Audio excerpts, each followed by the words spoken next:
When people walk through our homes, they frequently talk about the finishes, whether it's the cabinetry, the stonework, the flooring, the lighting. What makes our home special is actually starts long before we get to drywall. Today I want to talk about the framing. Last month we were out here at the same home and we talked about the foundation. I'm going to talk about 3 items when it comes to framing. I want to start with the engineering that goes into it. So in our homes we do a lot of engineered roof systems, engineered floor systems, and then engineered beams. We design the majority of the homes we build, and then we work directly with the engineering team who puts together the lumber package and calculates all our roof loads, floor loads, and then all the special things that go into that. So for example, on this home, it's got a solar system going on the roof. So we worked with them specifically on the placement of the solar system and then how that calculates into the roof trusses. And then both with the floor and the roof trusses, this home has a big fireplace that's going to be in it, and we had to calculate that into the plan. We had to get the fireplace chased through the roof system.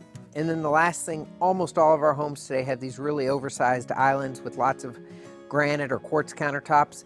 That's definitely going in this home. It'll actually be right behind me here. And when that does, you put a lot of weight, what they call dead weight, on the floor system. We have to calculate for that, and they typically reinforce the floor system in that area.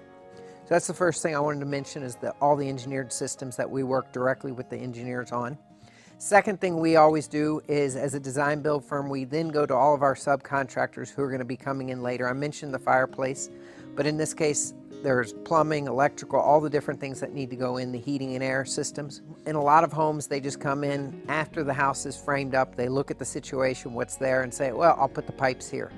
What we try to do is we sit down in advance, we lay out all our toilets on the plan with the engineers and any other major plumbing or heating and air systems, things that are critical. So whether it's a fireplace or plumbing or any other mechanical or special item that's going to go into the home, it's really important to design that into the home and then work with the engineers on that on the front end.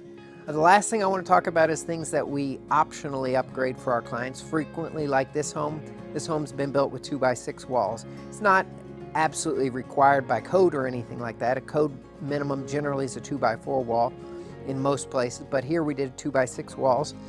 This client was looking for a little better R factor when they do their installation, which is a big reason people do it. A lot of people also like that when you go through the doorways and the jambs, they feel thicker and heavier, so you get that look of a little beefier house. So there's a lot of different reasons people do upgrades like 2x6 walls, and we frequently work with them on those upgrades, whether it's the floor system or the roof system or the walls. That's all part of how we frame here at PL Lyons. Just like we discussed with the foundation, the framing is a critical part of the home that most people never see once we put the drywall up and the beautiful finishes.